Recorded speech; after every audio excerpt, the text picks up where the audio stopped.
সকলে বলেন এবং আমিও বলি যে মানুষ যেমন সঙ্গে মেলামেশা করেন সেরকমই তার স্বভাব হয়ে যায়।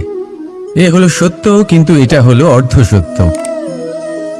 হ্যাঁ, বৃষ্টির ফোঁটা যখন সাপের মুখে যায় তখন তা বিষে পরিণত হয়, তাই যখন ঝিনুকের মধ্যে যায় তখন তা মুক্ততে পরিণত হয়।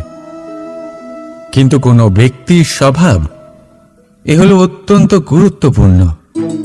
কোনো এক ফুলের কথা ভাবুন, সেই ফুলের সাথে জড়িত সেই কাঁটাগুলোর কথা ভাবুন। সহস্র বছর ধরে সেই কাঁটা ফুলের সাথেই লেগে রয়েছে, কিন্তু আজও সেই বিধিই যায়, সেই যন্ত্রণাই দেয়, সুবাস ছড়ায় না। কেন? কারণ বিধে যাওয়া কাঁটার স্বভাব হয়। এটা বুঝেনি। সর্বপ্রথম নিজের মনের ভাবকে বদলাতে শিখুন, তারপরই আপনার সঙ্গের প্রভাব পাল্টাতে পারে। আর যদি আপনি এরকম করেন তাহলে আপনার জগৎ প্রশান্তিতে ভরে যাবে। তাহলে আসুন আমার সাথে ভালোবেসে বলুন, রাধা রাধা। প্রতিজ্ঞা ছোট একটা শব্দ, কিন্তু এর মধ্যে শক্তি অনেক থাকে। যে ব্যক্তি প্রতিজ্ঞা পালন করেন তাতে অটল থাকেন, সংসার তাকে সম্মান করে। আর যে ব্যক্তি এটা করতে পারেন না তিনি বদনামের ভাগীদার হয়ে যান। এবার এটা আমরা সবাই জানি, কিন্তু দেখুন এই প্রতিজ্ঞার পালন কি যে কোনো পরিস্থিতিতে সে যাই হোক না কেন করা উচিত? অর্থাৎ সংসার এদিক থেকে ওদিক হয়ে যাক, কিন্তু আমি আমার প্রতিজ্ঞায় অটল থাকব, এটা কি উচিত? এবার এটা আমরা বুঝবো একটা উদাহরণের দ্বারা। ধরুন আপনি আজ একটা প্রতিজ্ঞা নিলেন, বনের একটা সিংহকে আপনি রক্ষা করবেন। এ তো খুব ভালো কথা যে আপনি কারোর প্রাণ রক্ষা করবেন। আপনি শিকারীর হাত থেকে ওকে রক্ষা করবেন, ওকে বিপদের হাত থেকে রক্ষা করবেন। এতে প্রকৃতির ভারসাম্য বজায় থাকবে। কিন্তু যদি এই সিংহ নির্দোষদের ওপর আক্রমণ করে তখনও কি এর প্রাণ রক্ষা করা উচিত হবে? তখনও কি নিজের প্রতিজ্ঞায় অটল থাকা উচিত হবে? না, কারণ তখন এটা পাপে পরিণত হবে। কোন রকম প্রতিজ্ঞা, কোন রকম প্রতিশ্রুতি যদি এই প্রকৃতির ধ্বংসতে সহায়ক হয়, যদি ভারসাম্য নষ্ট হয়, তাকে ওখানেই ভেঙে দেওয়া উচিত। আর এটা আপনাকে শিখতেই হবে, সময়ের সাথে আপনাকে বদলাতে হবেই। কারণ যিনি সময়ের সাথে বদলান না সেই প্রকৃতি তার ব্যক্তিত্ব বদলে দেন। মনে রাখবেন, সেটাই হলো প্রতিজ্ঞা, সেটাই হলো প্রতিশ্রুতি যা এই সংসারের মঙ্গল করে। নয়তো সেটা হলো পাপ, যে পাপের শাস্তি প্রকৃতি আপনাকে অবশ্যই দেবে। তাহলে আসুন আমার সাথে বলুন, বন্দে ধর্মা, বন্দে কর্মা, রাধা রাধা। যথা রাজা তথা প্রজা, যথা বীজ তথা বৃক্ষ, যথা ভূমি তথা অঙ্কুর। কি সুন্দর শব্দ এগুলি! আর যতটাই সুন্দর ততটাই গভীর হলো তার অর্থ। যেমন রাজা হবেন প্রজা তেমনই হবেন, যেমন ভূমি হবে অঙ্কুরও তেমনই হবে। কখনো গভীরে গিয়ে এই কথার অর্থ বোঝার চেষ্টা করেছেন আপনি? রাজা এই শব্দের মূল হলো রজ। রজ কথার অর্থ হলো মাটি। অর্থাৎ রাজা হলেন তিনি যিনি মাটির সাথে যুক্ত। রাজা হলেন তিনি যিনি প্রজাদের সম্মান করবেন, তাদের যত্ন নেবেন, তাদের চোখে জল দেখলেই চিন্তিত হয়ে উঠবেন, তাদের অশ্রু মোছার জন্য সমস্ত সম্ভাব্য চেষ্টা করবেন, তাদের সুখী রাখার জন্য সমস্ত চেষ্টা করবেন। রাজা এরকম হয়। এবার এই সমস্ত গুণ যদি একজন রাজার মধ্যে না থাকে তাহলে প্রজার মধ্যে অসন্তোষ দেখা যায়। আর এই অসন্তোষ বিদ্রোহের রূপ নেয়। আর এই বিদ্রোহ যে কোনো রূপেই হলো বিনাশকারী। তাহলে রাজার উচিত প্রজাদের রক্ষা করা এবং প্রজাদেরও উচিত রাজার প্রতি বিশ্বাস রাখা। তার অনুকরণ করা। এই দুজন যখন এক হবেন তখনই শাসন স্থির হবে, তখনই এই দেশ নিয়ন্ত্রণে থাকবে। যদি দুজনের মধ্যে কোনো একজন নিয়ন্ত্রণ হারান তখন মহা বিনাশ অবশ্যই হবে। তাহলে রাজা নিজের কর্ম করবেন আর প্রজা নিজের ধর্ম পালন করবেন, আর আমার সাথে ভালোবেসে বলবেন রাধা রাধা। এই বৃক্ষ দেখতে পাচ্ছেন, বটবৃক্ষ। এই সংসারের সব থেকে বড় বৃক্ষের মধ্যে অন্যতম। কি না করে এই বৃক্ষ, অনেক বছর ধরে বেঁচে থাকে এই বৃক্ষ। এই বৃক্ষ সর্বদাই বাড়তে থাকে। কত পশু পাখিদের এই বৃক্ষ আশ্রয় প্রদান করে। পথ চলতি পথচারীদের এই বৃক্ষ ছায়া প্রদান করে, আশ্রয় প্রদান করে, বিশ্রাম করার জায়গা দেয়, শীতল ছায়া দেয়। বটবৃক্ষ সংসারের সব থেকে বড় বৃক্ষদের মধ্যে একটা বৃক্ষ। এই বৃক্ষের বীজ সর্ষে দানার থেকেও ছোট হয়, কিন্তু তা মাটির মধ্যে সমাহিত হয়ে যায়, নিজের খোলসকে ভেঙে প্রথমবার অঙ্কুরিত হয়, আর তারপরে আস্তে আস্তে আস্তে একটা ছোট্ট বীজ একটা বিশাল বটবৃক্ষে পরিণত হয়। জীবনে যদি সাফল্য পেতে চান তাহলে এইভাবেই এগোতে হবে। ছোট ছোট পদক্ষেপের দ্বারা এই পথ চলা শুরু করতে হবে। সেই জন্য ছোট কাজ করতে কখনো সংকোচ করবেন না, ছোট কাজ করতে কখনো লজ্জা পাবেন না। যদি এই ছোট ছোট কাজ পূর্ণ নিষ্ঠা দিয়ে, পূর্ণ মনোযোগ দিয়ে, সততার সাথে করতে পারেন তাহলে এই ছোট কাজের আকার বাড়তে থাকবে। তাই কাজগুলিকে কাজের মতোই দেখতে শুরু করুন। ছোট কাজ বা বড় কাজ এরকম ভাববেন না। তাহলে কর্ম করতে থাকুন।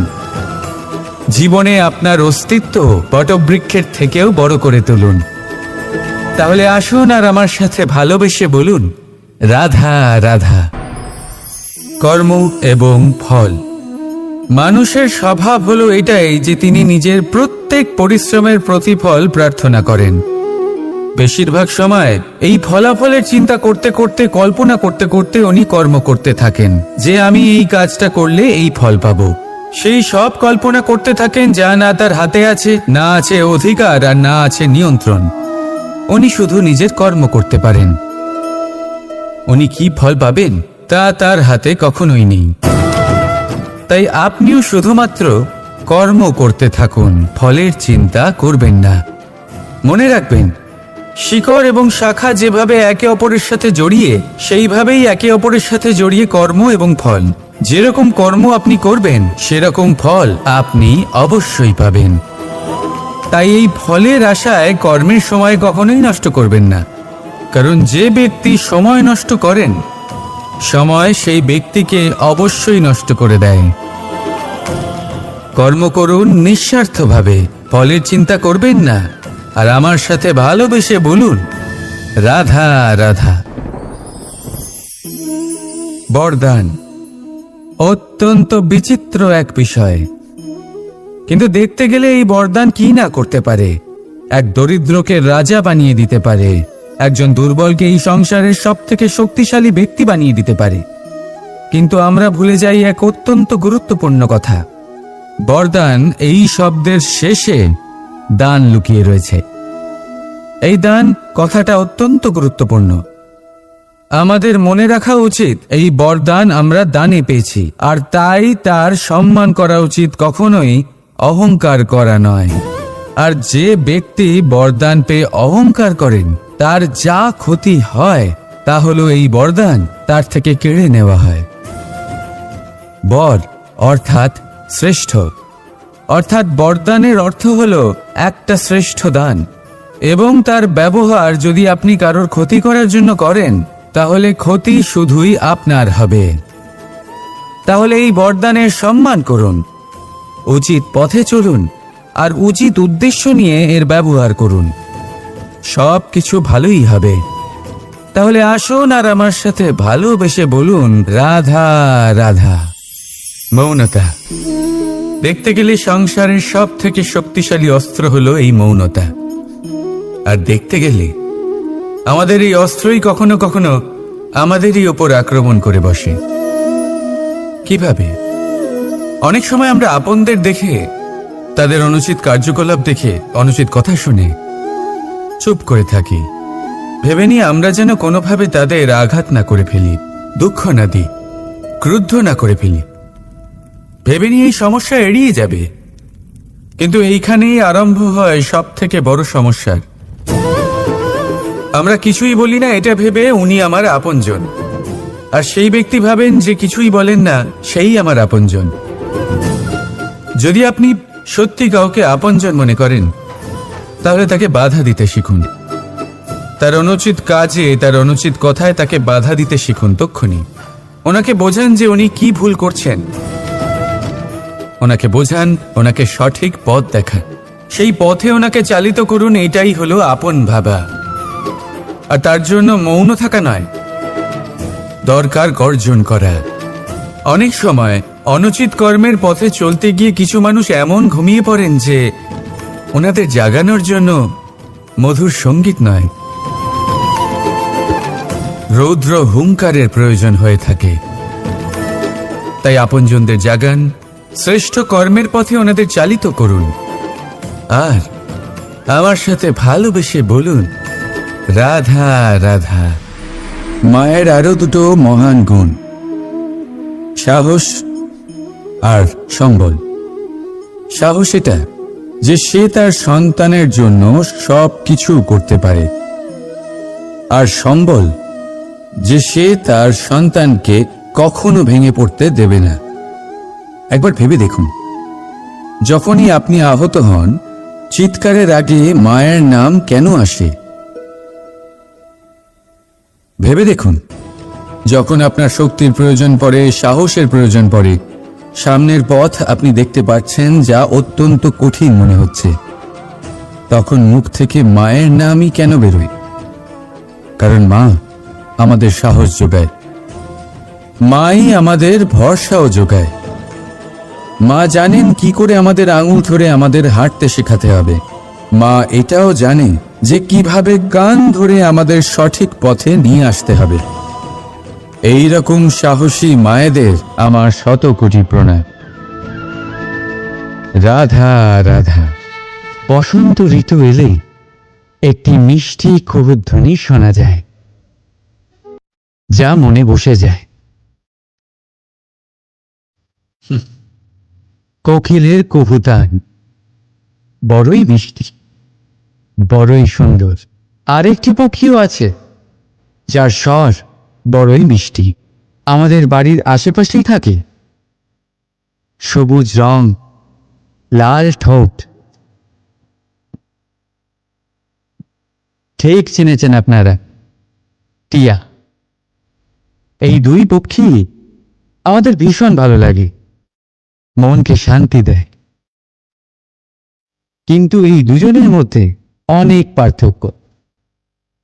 কোকিল বনে জঙ্গলে স্বাধীনভাবে ঘোরে, কিন্তু টিয়া অনেক সময় আমাদের বাড়ির খাঁচায় বন্দি পাওয়া যায়। কেন হয় এরকম? কখনো ভেবেছেন? কারণ কোকিল নিজের ভাষা বলে, আর টিয়া বলে অন্যের শেখানো বলি। যারা নিজের ভাবনায় দৃঢ় থাকেন, নিজের আত্মার কথা শোনেন, সেটাই করেন আর সেটাই বলেন, তারা এই সংসারে স্বাধীন থাকেন। আর যারা অন্যের বলি বলেন, আত্মমন্থন না করে, তারা বন্দী হয়ে থাকেন, কখনো খাঁচায় আর কখনো ধারণায়। তাহলে কি হতে চান আপনি? কোকিল নাকি টিয়া? নির্ণয় আপনার। রাধা রাধা। সমস্ত সম্পর্কের ভিত হলো অটুট বিশ্বাস। এখন প্রশ্ন এই যে বিশ্বাস কাকে করা যায়? এটা বুঝতে গেলে আপনাকে আগে বুঝতে হবে যে বন্ধনে কাজে লাগে যে দড়ি, সেটা বানানো কি করে হয়? প্রত্যেক দড়িতে 3টি সুতো থাকে, যেগুলি একে অপরের সাথে জড়ানো থাকে। ব্যাস, বিশ্বাসের সাথেও ঠিক এটাই হয়। যদি আপনি তার সাথে বিশ্বাসের বন্ধনে জড়ান যে আপনার জীবনের এই 3টি সুতো জানেন, বোঝেন। প্রথম, আপনার হাসির পেছনে লুকোনো আপনার কষ্ট। দ্বিতীয়, আপনার ক্রোধের পেছনে লুকোনো আপনার প্রেম। আর তৃতীয়, আপনার মৌনতার আড়ালে লুকোনো আপনার শব্দের আগ্নেয়গিরি, আপনার অসহায়তা।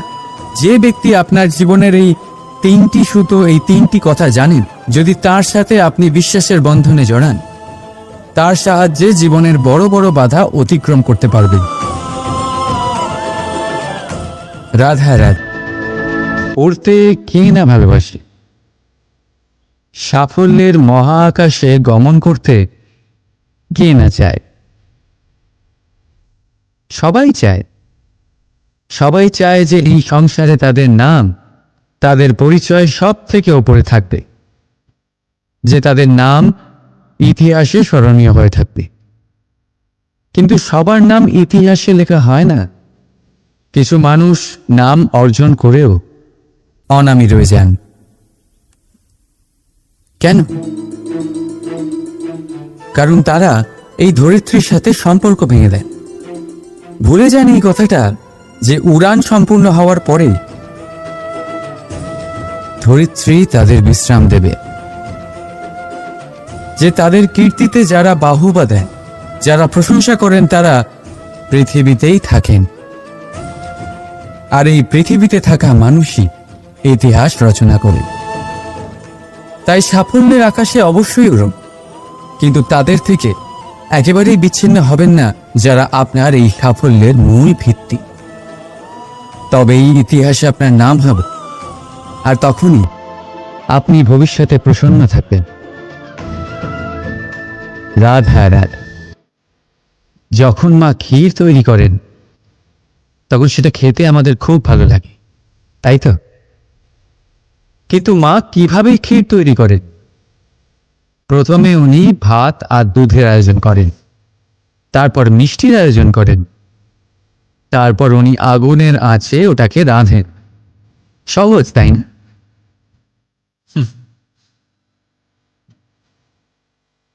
অতটাও সহজ নয়।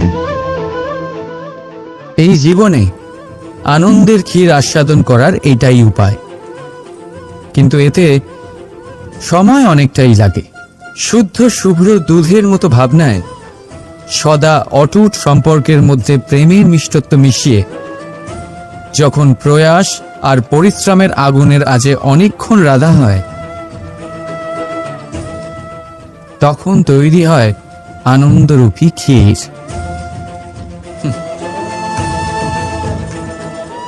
তাই মনে রাখবে, ভাবনার বিশুদ্ধতা, প্রেমের মিষ্টত্ব আর আত্মার প্রয়াস, এই তিনটি মেশালে তবেই জীবনে আনন্দ লাভ করবেন। রাধা রাধা। ভগবান। প্রত্যেক কঠিন পরিস্থিতিতে এই নামই আছে যা আমাদের উপায় দিয়ে থাকে। ব্যক্তি যান, ভগবানের পুজো করেন, আরাধনা করেন, ব্রত পালন করেন, মন্দিরে যান, পুজো পাঠ করেন, ভগবানকে জাগিয়ে তোলেন, আর তারপর শুরু হয় সমস্ত প্রশ্ন। হে ভগবান, আমার সাথে এরকম কেন হচ্ছে? কেন আমারই জীবনে এত দুঃখ আছে? আমি কিভাবে এর সম্মুখীন হব? আমাকে কেন এত কষ্ট ভোগ করতে হচ্ছে? হে ভগবান, আমি কি করব? আমাকে সাহায্য করুন, কোনো রাস্তা দেখান।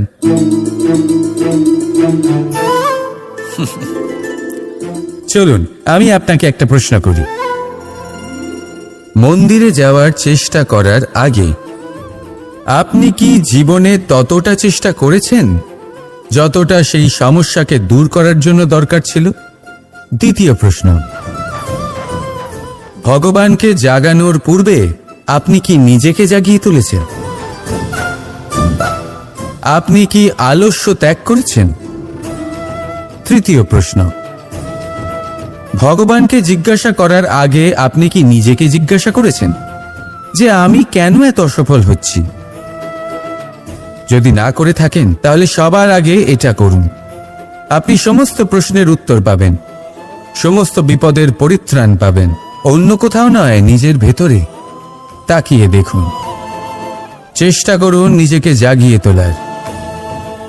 আপনি সফল অবশ্যই হবেন, কারণ এই পরমাত্মা, ওই পরমেশ্বর, ওই পরব্রহ্ম আপনার মধ্যেই তো আছে। রাধা রাধা। সংসারে এমন একটা ভ্রান্ত ধারণা রয়েছে যে সবকিছু ভাগ্যের দ্বারা পাওয়া যায়, কিন্তু ভাগ্য, প্রারব্ধ এ তো সকলের জন্যই সমান হয়। এটা তো ব্যক্তির উপরে নির্ভরশীল হয়, তার আকাঙ্ক্ষার উপরে নির্ভরশীল হয়, বাসনার উপরে নির্ভরশীল হয়, স্বভাবের উপরে নির্ভরশীল হয় যে উনি সেটা নিয়ে কি করেন। দেখুন, এই প্রসাদ কিন্তু সকলকেই দেওয়া হয়, কিন্তু তা গ্রহণ করবেন কিভাবে সেটা ব্যক্তির উপরে নির্ভর করে। আপনাকে এক উদাহরণ দিই। যেমন ধরুন, দুজন মানুষকে আমি একটা করে মাটির ডেলা দিলাম, সেটা নিয়ে তারা কি করবেন? একজন মানুষ তার ছোট ছোট ডেলা বানাবেন আর পথযাত্রীদের ওপরে ছুঁড়ে মারবেন, হাসি ঠাট্টা করবেন, তাদের বস্ত্র নোংরা করে দেবেন, সেটাতেই উনি আনন্দ পাবেন। অন্যদিকে দ্বিতীয় ব্যক্তি সেই মাটির ডেলা দিয়েই নিজের জন্য একটা কুঁড়ে ঘর বানাবেন। সেই কুঁড়ে ঘর যা রোদেতে, বৃষ্টিতে, ঝড়ে তাকে সুরক্ষিত রাখবে। অনুভূতি, এই অনুভূতি বদলাতে শিখুন। এই অনুভূতি অত্যন্ত গুরুত্বপূর্ণ।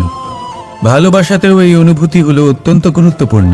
ভালোবাসা সে বন্ধুর সাথে হোক, মা বাবার সাথে হোক, ভাই বোনের সাথে হোক, স্ত্রীর সাথে হোক, যে কারোর সাথে হোক,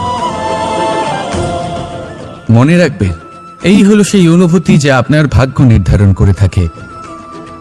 তাহলে আসুন আমার সাথে প্রেমের অনুভূতি নিয়ে বলুন, রাধা রাধা। মানুষের কত রকম অনুভূতি হয়, কিন্তু সে সেটাই করে যেটা সে আজ অবধি করে এসেছে, আর এটাই তার সব থেকে বড় ভুল। আপনাকে যদি উদাহরণ দিই, তাহলে একটা গোয়ালা যে ছোটবেলা থেকে একটাই কাজ করেছে, গরুকে চড়িয়েছে, দুধ বের করেছে, সে সারা জীবন সেটাই পাবে, শুধু দুধ। কিন্তু ভেবে দেখুন, যখন এই দুধ কোনো ময়রার কাছে যায়, তখন সে সেটা দিয়ে মালপোয়া বানায়, মাখন বানায়, বিভিন্ন রকমের সুস্বাদু মিষ্টি বানায়, ঘি বানায়। সে বড় কিছু করে, তার বদলে সে বড় কিছু পায়। তাই মনে রাখবেন, যদি আপনি সেটা করেন যেটা আপনি সব সময় করে এসেছেন, তাহলে আপনি সেটাই পাবেন যা আপনি আজ পর্যন্ত পেয়ে এসেছেন। নতুন কিছু করার চেষ্টা করুন, আলাদা কিছু করার চেষ্টা করুন, নিজেকে বদলানোর চেষ্টা করুন, নিজেকে প্রস্তুত করুন, নতুন কিছু করুন। তাই মনে রাখবেন, যদি আপনি এমন কিছু করেন যা এর আগে কেউ কখনো করেনি, তাহলে আপনি এমন কিছু পাবেন যা এর আগে কেউ কখনো পায়নি। তাই নতুন উপায়, নতুন চেষ্টার দ্বারা নতুন কর্মের পালন করুন। নতুন চিন্তা নিজের ভেতরে জাগ্রত করুন, কারণ এই চিন্তাই সত্য হয়ে আপনার জীবনে আসবে। রাধা রাধা। সমুদ্র মন্থন, আমরা সবাই জানি এ কিভাবে হয়েছিল। এই মন্থন থেকে কি কি পাওয়া গেছিল? অসংখ্য রত্ন পাওয়া গেছিল, বিষ পাওয়া গেছিল, অমৃত পাওয়া গেছিল। ঠিক সেইভাবেই আমাদের ভেতরেও একটা বিশাল সমুদ্র রয়েছে, যাকে আমরা নাম দিয়েছি মন। যদি এই মনের মন্থন করা হয়, তাহলে এই মন থেকে বিষও বেরোতে পারে আর অমৃতও বেরোতে পারে। তাই মনে রাখবেন, আপনার যে জিহ্বা রয়েছে তা বিষও নির্গত করতে পারে, আবার অমৃত। খারাপ কিছুও করতে পারে, যদিও আপনার মনস্কামনা খারাপ নাও হয়। তাই সবসময় যখন আপনার মুখ থেকে শব্দ উচ্চারণ করবেন, এই মনের মন্থন করে তা করুন। আর আমার সাথে ভালোবেসে বলুন, রাধা রাধা। আপনি কি কখনো শুনেছেন হরিণ সিংহের থেকে পালানোর বদলে তার সাথে লড়াই করেছে? হরিণ সিংহকে আক্রমণ করেছে, কখনো শুনেছেন? কখনো না। কিন্তু এরকম হতেই পারে, এরকম হয়েই থাকে। আর এটা তখনই হয় যখন হরিণের শাবক বিপদে পড়ে। যখন তার সিংহের কবলে পড়ার ভয় থাকে, তখন হরিণও এসে সিংহের সাথে লড়াই করতে থাকে, কারণ সে একজন মা আর মা তার সন্তানের জন্য সবকিছু করতে পারে। এ হলো মায়ের স্নেহ, যেটা যত নরম হতে পারে ঠিক ততটাই কঠোরও হতে পারে। আর তার সন্তানের মঙ্গলের জন্য সে ক্রোধের সমস্ত সীমা পার করে তার সন্তানকে রক্ষা করেই ছাড়বে। আর সেই জন্যই তো মাকে সন্তানের জীবনে সবথেকে বড় ঢাল বলা হয়। এই মাকে আমার শত কোটি প্রণাম। রাধা রাধা। একে চিনতে পারলেন? একে কুঠার বলা হয়। আপনারা জীবনে কোথাও না কোথাও কোনো না কোনো রূপে এটা দেখেই থাকবেন। একটা ব্যাপার নিশ্চিত, এই কুঠার ছাড়া কোনো বৃক্ষকে কাটতে পারা সরল নয়। এবার আপনি কখনো এটা ভেবেছেন, এই কুঠার এর এই অংশ, এর মুখটাই যদি না থাকে তাহলে কি হবে? এ শুধুমাত্র কোনো বৃক্ষই নয়, তার কোনো ডালও কাটতে সক্ষম হবে না। এবারে ভাবুন, এই শুকনো কাঠের হাতল এ আমরা কোত্থেকে পেলাম? কোনো এক বৃক্ষ থেকেই। সেই ডাল যাকে কেটে ফেলা হয়েছিল, এক বৃক্ষকে কাটার জন্য এই ডালই শস্ত্ররূপে প্রস্তুত। আমাদের জীবনে আমাদের প্রিয়জন, আমাদের আপনজন যখন সময় কখনো কখনো তাদের সঙ্গ না দেয়, যদি তারা দৈন্য দশায় থাকেন, তাহলে তাদের সঙ্গ কখনো ছাড়বেন না। ওনাদের প্রয়োজন শুধুমাত্র মনোবল। তা তাদের দিন। তাদের সাহায্য করা আপনার কর্তব্য। হয়তো তাদের সাথে থেকে আপনার কোনো লাভ হবে না, কিন্তু তাদের দূরে থাকাতে আপনার ক্ষতি অবশ্যই হতে পারে। সর্বদা সাহায্য করুন। সঠিক সময় আসলে তা আপনার সহায়ক অবশ্যই হবে। রাধা রাধা। আমাদের মধ্যে বেশিরভাগ মানুষেরই এই অভিযোগ থাকে যে মানুষ তখনই আমাদের স্মরণ করেন যখন সেই সময় আসে যখন আমাদেরকে প্রয়োজন হয়, যখন কোনো কাজ থাকে।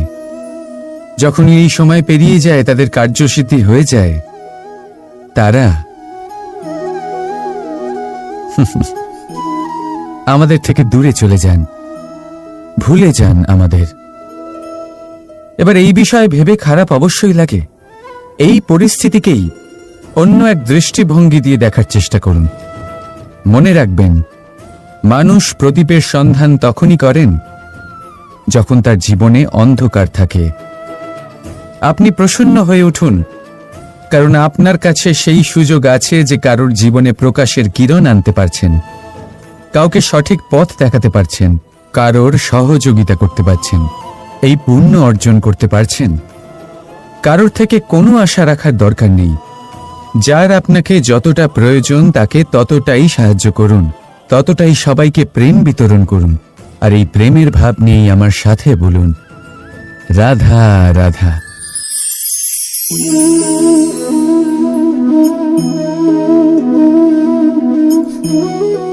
এই শুকনো পাতা দেখতে পাচ্ছেন? এটা কখনো গাছের ডালে ছিল, সবুজ তরতাজা, বৃক্ষকে পুষ্টি দান করত। কিন্তু যেই এটা শুকিয়ে গেল, যেই ও পুষ্টি সরবরাহ করা বন্ধ করে দিল, ওকে ফেলে দেওয়া হলো। এবার আপনি বলবেন, এটাই তো হলো সত্যি, এটাই তো হলো সংসারের তিক্ত সত্যি। এই সংসার ততক্ষণ পর্যন্তই আপনাকে নিজের সাথে রাখবে যতক্ষণ আপনি নিজেকে উপযুক্ত বানিয়ে রাখতে পারবেন। আমি এটা বলবো না যে এটা হলো মিথ্যে, কিন্তু এটা অবশ্যই বলবো যে এটা সম্পূর্ণ সত্যি নয়। সম্পূর্ণ সত্যি হলো এটাই যে যদি আপনি চান তাহলে চিরকালের জন্য সংসারকে পুষ্টি দান করতে পারেন, আর চিরকালের জন্য সংসার আপনাকে নিজের সঙ্গে রাখতে পারে। কিভাবে? এই শুকনো পাতার উদাহরণই আপনাকে দিচ্ছি। এই শুকনো পাতা প্রথমে টুকরো হবে, তারপরে বৃষ্টির জলের সাথে গলে যাবে, তারপর সার হবে, তারপর সেই বৃক্ষের গোড়াতেই সমাহিত হবে, একটা নতুন অঙ্কুরকে একটা নতুন জীবন দেবে। তাহলে আপনি ভাবুন, আপনি নিজের জীবনের সাথে কি করতে চান? যদি কখনো আপনি পড়ে যান, অসফল হয়ে থাকেন, তাহলে আপনি কি এই উৎসাহ হারিয়ে ফেলবেন, নাকি আবার উঠে দাঁড়াবেন আর আবার এক নতুন সংসারের রচনা করবেন? সিদ্ধান্ত আপনার। রাধা রাধা। সকলে বলেন এবং আমিও বলি যে মানুষ যেমন সঙ্গে মেলামেশা করেন সেরকমই তার স্বভাব হয়ে যায়। এ হলো সত্য, কিন্তু এটা হলো অর্ধ সত্য। হ্যাঁ, বৃষ্টির ফোঁটা যখন সাপের মুখে যায় তখন তা বিষে পরিণত হয়, তাই যখন ঝিনুকের মধ্যে যায় তখন তা মুক্ততে পরিণত হয়। কিন্তু কোনো ব্যক্তির স্বভাব এ হলো অত্যন্ত গুরুত্বপূর্ণ। কোনো এক ফুলের কথা ভাবুন, সেই ফুলের সাথে জড়িত সেই কাঁটাগুলোর কথা ভাবুন। সহস্র বছর ধরে সেই কাঁটা ফুলের সাথেই লেগে রয়েছে, কিন্তু আজও সেই বিধিই যায়, সেই যন্ত্রণাই দেয়, সুবাস ছড়ায় না। কেন? কারণ বিধে যাওয়া কাঁটার স্বভাব হয়। এটা বোঝেনি। সর্বপ্রথম নিজের মনের ভাবকে বদলাতে শিখুন, তারপরই আপনার সঙ্গের প্রভাব পাল্টাতে পারে। আর যদি আপনি এরকম করেন তাহলে আপনার জগৎ প্রশান্তিতে ভরে যাবে। তাহলে আসুন আমার সাথে ভালোবেসে বলুন, রাধা রাধা। প্রতিজ্ঞা ছোট একটা শব্দ, কিন্তু এর মধ্যে শক্তি অনেক থাকে। যে ব্যক্তি প্রতিজ্ঞা পালন করেন তাতে অটল থাকেন, সংসার তাকে সম্মান করে। আর যে ব্যক্তি এটা করতে পারেন না তিনি বদনামের ভাগীদার হয়ে যান। এবার এটা আমরা সবাই জানি, কিন্তু দেখুন এই প্রতিজ্ঞার পালন কি যে কোনো পরিস্থিতিতে সে যাই হোক না কেন করা উচিত? অর্থাৎ সংসার এদিক থেকে ওদিক হয়ে যাক, কিন্তু আমি আমার প্রতিজ্ঞায় অটল থাকব, এটা কি উচিত? এবার এটা আমরা বুঝবো একটা উদাহরণের দ্বারা। ধরুন আপনি আজ একটা প্রতিজ্ঞা নিলেন, বনের একটা সিংহকে আপনি রক্ষা করবেন। এ তো খুব ভালো কথা যে আপনি কারোর প্রাণ রক্ষা করবেন। আপনি শিকারীর হাত থেকে ওকে রক্ষা করবেন, ওকে বিপদের হাত থেকে রক্ষা করবেন। এতে প্রকৃতির ভারসাম্য বজায় থাকবে। কিন্তু যদি এই সিংহ নির্দোষদের ওপর আক্রমণ করে তখনও কি এর প্রাণ রক্ষা করা উচিত হবে? তখনও কি নিজের প্রতিজ্ঞায় অটল থাকা উচিত হবে? না, কারণ তখন এটা পাপে পরিণত হবে। কোন রকম প্রতিজ্ঞা, কোন রকম প্রতিশ্রুতি যদি এই প্রকৃতির ধ্বংসতে সহায়ক হয়, যদি ভারসাম্য নষ্ট হয়, তাকে ওখানেই ভেঙে দেওয়া উচিত। আর এটা আপনাকে শিখতেই হবে, সময়ের সাথে আপনাকে বদলাতে হবেই। কারণ যিনি সময়ের সাথে বদলান না সেই প্রকৃতি তার ব্যক্তিত্ব বদলে দেন। মনে রাখবেন, সেটাই হলো প্রতিজ্ঞা, সেটাই হলো প্রতিশ্রুতি যা এই সংসারের মঙ্গল করে। নয়তো সেটা হলো পাপ, যে পাপের শাস্তি প্রকৃতি আপনাকে অবশ্যই দেবে। তাহলে আসুন আমার সাথে বলুন, বন্দে ধর্মা, বন্দে কর্মা, রাধা রাধা। যথা রাজা তথা প্রজা, যথা বীজ তথা বৃক্ষ, যথা ভূমি তথা অঙ্কুর। কি সুন্দর শব্দ এগুলি! আর যতটাই সুন্দর ততটাই গভীর হলো তার অর্থ। যেমন রাজা হবেন প্রজা তেমনই হবেন, যেমন ভূমি হবে অঙ্কুরও তেমনই হবে। কখনো গভীরে গিয়ে এই কথার অর্থ বোঝার চেষ্টা করেছেন আপনি? রাজা এই শব্দের মূল হল রজ। রজ কথার অর্থ হলো মাটি। অর্থাৎ রাজা হলেন তিনি যিনি মাটির সাথে যুক্ত। রাজা হলেন তিনি যিনি প্রজাদের সম্মান করবেন, তাদের যত্ন নেবেন, তাদের চোখে জল দেখলেই চিন্তিত হয়ে উঠবেন, তাদের অশ্রু মোছার জন্য সমস্ত সম্ভাব্য চেষ্টা করবেন, তাদের সুখী রাখার জন্য সমস্ত চেষ্টা করবেন। রাজা এরকম হয়। এবার এই সমস্ত গুণ যদি একজন রাজার মধ্যে না থাকে তাহলে প্রজার মধ্যে অসন্তোষ দেখা যায়। আর এই অসন্তোষ বিদ্রোহের রূপ নেয়। আর এই বিদ্রোহ যে কোনো রূপেই হলো বিনাশকারী। তাহলে রাজার উচিত প্রজাদের রক্ষা করা এবং প্রজাদেরও উচিত রাজার প্রতি বিশ্বাস রাখা, তার অনুকরণ করা। এই দুজন যখন এক হবেন তখনই শাসন স্থির হবে, তখনই এই দেশ নিয়ন্ত্রণে থাকবে। যদি দুজনের মধ্যে কোনো একজন নিয়ন্ত্রণ হারান তখন মহা বিনাশ অবশ্যই হবে। তাহলে রাজা নিজের কর্ম করবেন আর প্রজা নিজের ধর্ম পালন করবেন, আর আমার সাথে ভালোবেসে বলবেন রাধা রাধা। এই বৃক্ষ দেখতে পাচ্ছেন, বটবৃক্ষ। এই সংসারের সব থেকে বড় বৃক্ষের মধ্যে অন্যতম। কি না করে এই বৃক্ষ, অনেক বছর ধরে বেঁচে থাকে এই বৃক্ষ। এই বৃক্ষ সর্বদাই বাড়তে থাকে। কত পশু পাখিদের এই বৃক্ষ আশ্রয় প্রদান করে। পথ চলতি পথচারীদের এই বৃক্ষ ছায়া প্রদান করে, আশ্রয় প্রদান করে, বিশ্রাম করার জায়গা দেয়, শীতল ছায়া দেয়। বটবৃক্ষ সংসারের সব থেকে বড় বৃক্ষদের মধ্যে একটা বৃক্ষ।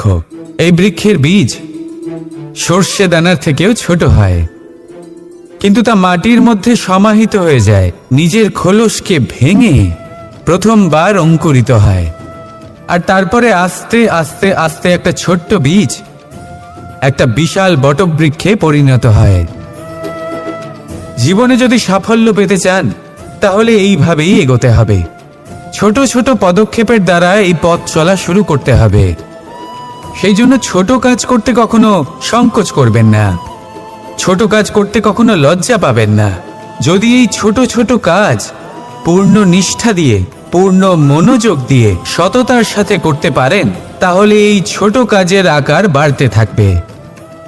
তাই কাজগুলিকে কাজের মতোই দেখতে শুরু করুন। ছোট কাজ বা বড় কাজ এরকম ভাববেন না। তাহলে কর্ম করতে থাকুন। জীবনে আপনার অস্তিত্ব বটবৃক্ষের থেকেও বড় করে তুলুন। তাহলে আসুন আর আমার সাথে ভালোবেসে বলুন রাধা রাধা। কর্ম এবং ফল। মানুষের স্বভাব হলো এটাই যে তিনি নিজের প্রত্যেক পরিশ্রমের প্রতিফল প্রার্থনা করেন। বেশিরভাগ সময় এই ফলাফলের চিন্তা করতে করতে, কল্পনা করতে করতে উনি কর্ম করতে থাকেন যে আমি এই কাজটা করলে এই ফল পাবো। সেই সব কল্পনা করতে থাকেন যা না তার হাতে আছে, না আছে অধিকার, আর না আছে নিয়ন্ত্রণ। উনি শুধু নিজের কর্ম করতে পারেন। উনি কি ফল পাবেন তা তার হাতে কখনোই নেই। তাই আপনিও শুধুমাত্র কর্ম করতে থাকুন, ফলের চিন্তা করবেন না। মনে রাখবেন, শিকড় এবং শাখা যেভাবে একে অপরের সাথে জড়িয়ে, সেইভাবেই একে অপরের সাথে জড়িয়ে কর্ম এবং ফল। যেরকম কর্ম আপনি করবেন সেরকম ফল আপনি অবশ্যই পাবেন। তাই এই ফলের আশায় কর্মের সময় কখনোই নষ্ট করবেন না, কারণ যে ব্যক্তি সময় নষ্ট করেন, সময় সেই ব্যক্তিকে অবশ্যই নষ্ট করে দেয়। কর্ম করুন নিঃস্বার্থভাবে, ফলের চিন্তা করবেন না, আর আমার সাথে ভালোবেসে বলুন রাধা রাধা। বরদান অত্যন্ত বিচিত্র এক বিষয়, কিন্তু দেখতে গেলে এই বরদান কি না করতে পারে। এক দরিদ্রকে রাজা বানিয়ে দিতে পারে, একজন দুর্বলকে এই সংসারের সব থেকে শক্তিশালী ব্যক্তি বানিয়ে দিতে পারে। কিন্তু আমরা ভুলে যাই এক অত্যন্ত গুরুত্বপূর্ণ কথা। বরদান এই শব্দের শেষে দান লুকিয়ে রয়েছে। এই দান কথাটা অত্যন্ত গুরুত্বপূর্ণ। আমাদের মনে রাখা উচিত এই বরদান আমরা দানে পেয়েছি, আর তাই তার সম্মান করা উচিত, কখনোই অহংকার করা নয়।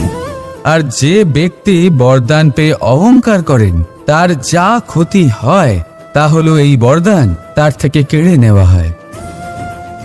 বর অর্থাৎ শ্রেষ্ঠ, অর্থাৎ বরদানের অর্থ হলো একটা শ্রেষ্ঠ দান, এবং তার ব্যবহার যদি আপনি কারোর ক্ষতি করার জন্য করেন তাহলে ক্ষতি শুধুই আপনার হবে। তাহলে এই বরদানের সম্মান করুন, উচিত পথে চলুন, আর উচিত উদ্দেশ্য নিয়ে এর ব্যবহার করুন। সব কিছু ভালোই হবে। তাহলে আসুন আর আমার সাথে ভালোবেসে বলুন রাধা রাধা।